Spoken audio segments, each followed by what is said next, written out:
The Fall of the Roman Republic, Part 2. The Rise and Fall of Julius Caesar. After Pompey's return from his eastern campaigns, he was greatly rewarded and shared his wealth funding new buildings and giving his veterans 6,000 sesterces each. Pompey's popularity with the people concerned the Senate. He approached the Senate to recognize his reorganization of the eastern conquests and wanted to give land allotments to his troops. The Senate feared his growth in popularity and influence, thus they kept rejecting him.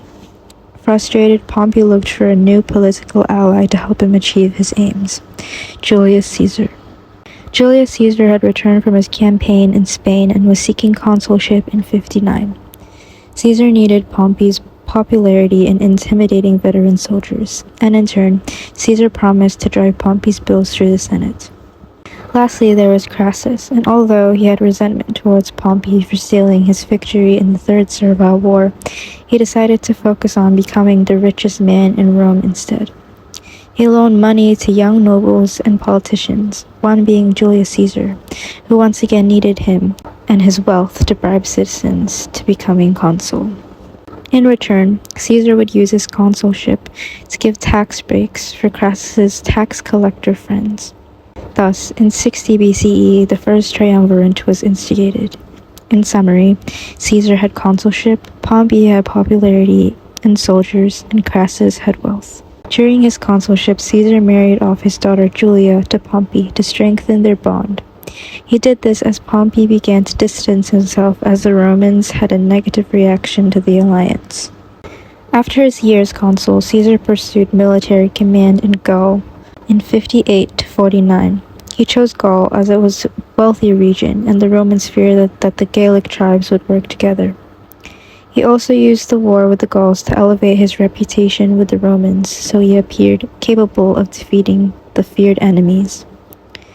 As he was away, the Senate was concerned for his increasing popularity, wealth, and power, and the Optimates wanted him to come back from Gaul to stand trial. During this time in Rome, Crassus and Pompey's alliance was also gradually declining, as Crassus began supporting plebeian tribune Claudius. Caesar received this news and feared they were too busy quarreling to protect him from the Optimates. So he met them both in the town of Lucca in 56, where they had a successful conference where the triumvirate was renewed, and both Pompey and Crassus ran for consul, ensuring Caesar's imperium for another 5 years in the Gauls. The end of the triumvirate. The triumvirate ended due to several reasons. Crassus died in Syria, and Julia, Pompey's wife, died, and Caesar feared that Pompey would join the Optimist faction. Civil war between Pompey and Caesar.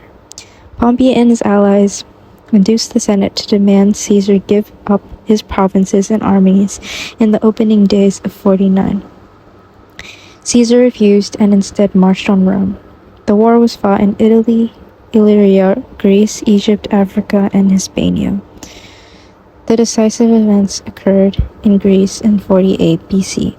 Pompey defeated Caesar at the Battle of Dyrrhachium, but the subsequent larger Battle of Pharsalus was won by Caesar, and Pompey's army disintegrated.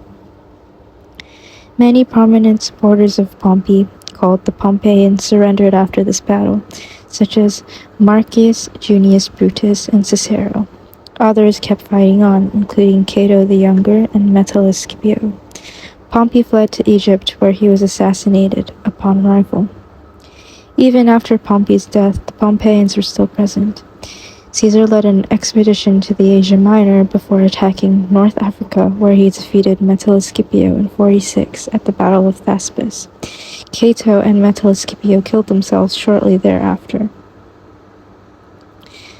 The following year, Caesar defeated the last of the Pompeians at the Battle of Munda in Spain, who were led by his former lieutenant Labienus. Caesar was then made dictator of Rome by the Roman Senate in 44 BC. Caesar brought back order to Rome that had been disrupted during the Civil War. He was generous to the senators and nobility who served Pompey and to the soldiers as well. His political and social reforms were rebuilding the cities that had been destroyed in the Punic Wars, Carthage and Corinth, reorganizing the Senate, and increasing the numbers from 600 to 900 members, He also increased the numbers of political positions so that more Romans could have long-standing careers in politics. He remodeled Rome with new housing and roadways. His most famous project was the Julius Forum, named after himself. He also reordered the Roman calendar. Caesar's power. Caesar had additional powers no Roman had ever enjoyed before. He held the same sacrosanctity as the plebeian tribunes. The Senate allowed him to make a temple dedicated to himself and had his face printed on coins, which was equivalent to him being called a king or god. Many senators feared of Caesar becoming king. He was planning on confronting the Parthian Empire, and his enemies believed that winning that war would bring him so much power and prestige that he'd earn the honor of becoming king. In 44, senators conspired Caesar's assassination. This included Gaius Cassius Longinus, who served Pompey during the Civil War, and also Marcus Julius Brutus. Caesar was stabbed 20 times and died at the age of 56. Plutarch highlights that he fell at the bottom of the statue of Pompey, indicating that Pompey had his last laugh over his rival.